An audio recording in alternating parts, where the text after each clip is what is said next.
So on this video we're going to learn about factoring the sum of cubes and the difference of cubes.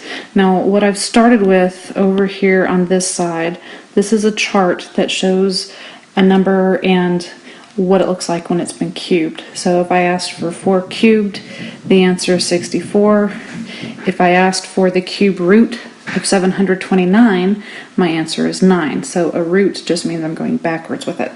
So in our first example, we have x cubed minus 8, and I first have to really think, is there a GCF on this? No, there's no GCF besides 1, so I don't have to look at that.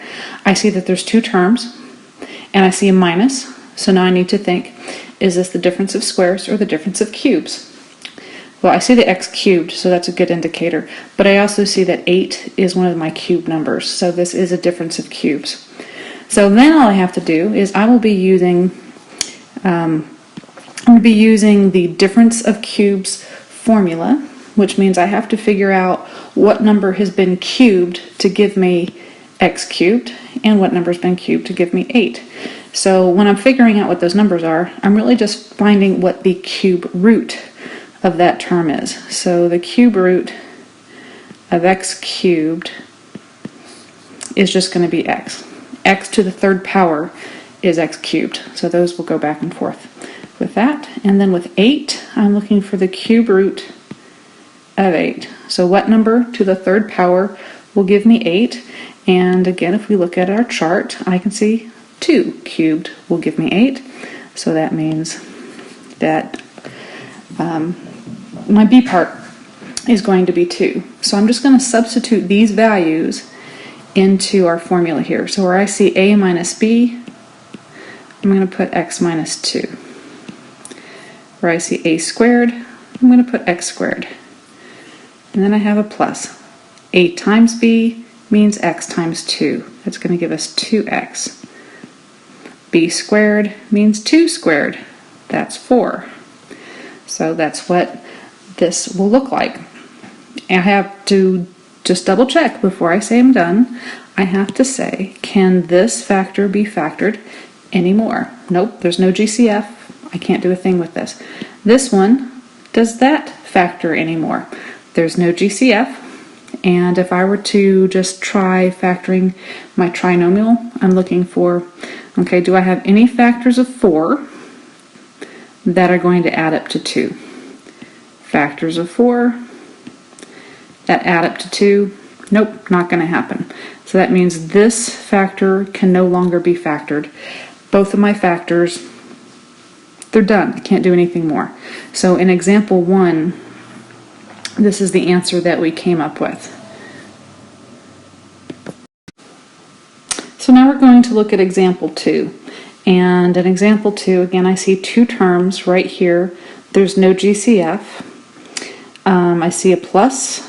So it could be either a sum of squares or a sum of cubes. Again, x cubed is a good hint. 27, is that a cube number? So I'm going to go back and look at my cube chart. And I can see that 27 is a cube number. So it looks like the cube root of 27 is 3. So that's what I'm going to work with.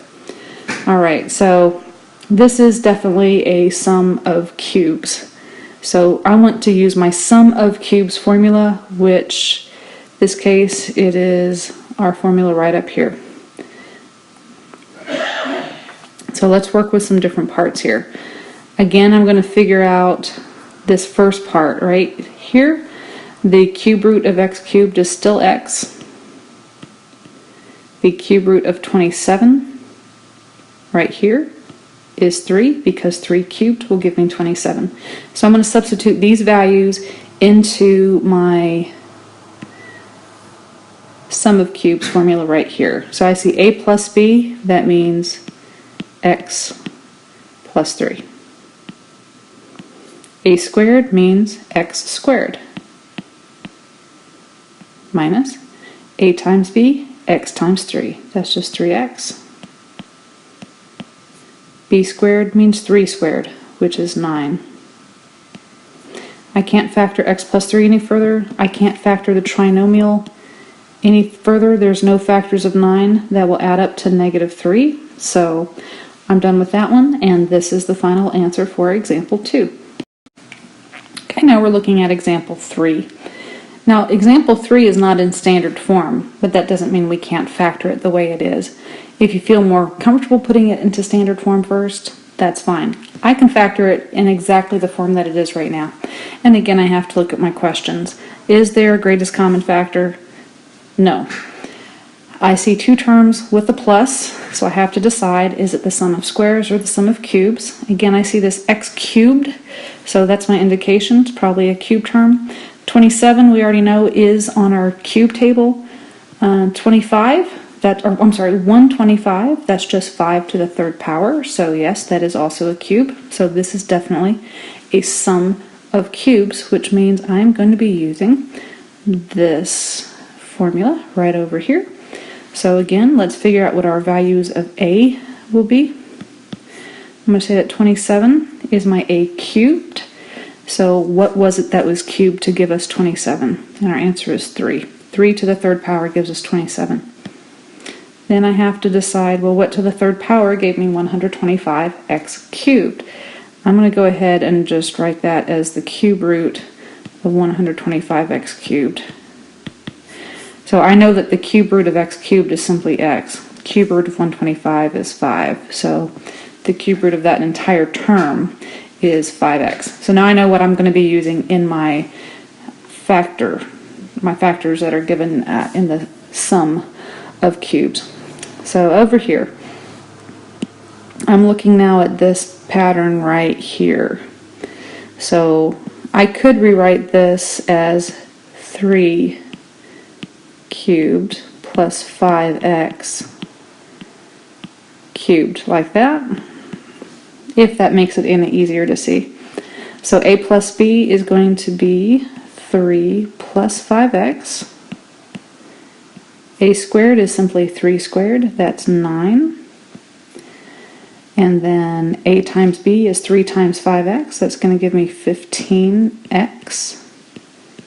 And then b squared is 5x squared. Now I'm going to go ahead and work that problem here. So 5x, b squared would be 5x squared. So that's just going to give me 25x squared, just like that. So 25x squared is what I put here. And again, there's no GCF, so I can't factor that anymore. I'm going to tell you right now, there's no GCF here. If there's no GCF, I won't be able to factor this one any further. That's something that I've seen when we're looking at the quadratic trinomial, is we just can't factor those any further when we're using the sum or the difference of cubes. So example 3 is now done. So here we see what the actual answer to example 3 was. We're going to take a look at example 4 now, and I've moved it up here to the top already. So it looks to me like this is the difference of cubes. I can know that 8 is a cube number and 64 is a cube number, so let's go ahead and work that one as the difference of cubes. I've already got the formula written up there. So let's go ahead and figure out what our a is. The a would just be the cube root of 8x cubed. Cube root of 8 is 2. Cube root of x cubed is x. Cube root of 64 is 4. So I've got a value for a and b here. So I'm going to, for my a minus b, I'm going to put 2x minus 4. For a squared, 2x squared. 2x times 2x is 4x squared. A times b, 2x times 4. That's going to be 8x. B squared means 4 squared. That's 16. And as I look at that, I'm thinking I'm done, but I still have to ask these questions. Can I factor this any further? And in this case, the answer is yes, you can. 2x minus 4 has a GCF of 2. And then our trinomial, 4x squared plus 8x plus 16, they can all be divided evenly by 4. So we're going to factor 4 out of there. Alright, and now I need to put this in the right order. So I need to go get my monomials together first, then my binomials, than my trinomials. My monomials are going to be 2 times 4. I can go ahead and call that 8. My binomial is just my 2 terms, x minus 2. Trinomial is x squared plus 2x plus 4. And now it is completely factored. So that's what we get. But could we have done that faster in a different way? We're going to look at this problem one more time. And this time we are going to ask ourselves the question, is there a GCF? And you're going to see it's going to save us so much time. The GCF for this one is 8. That's going to leave me with x to the third minus 8. X to the third minus 8 is actually what we did here in example 1. X to the third minus 8. Oh, here's my answer. So I'm just going to look back at example 1 and just copy those factors because they're exactly the same thing as what I need right up here. So this is just going to be the same as x minus 2 and then x squared plus 2x plus 4, and now it's done. And you can see if you compare what we have here to what we did over here, this one has many steps fewer than if I just took the GCF to begin with. It will save you so much time. So just keep that in mind when you're working through these. Good luck.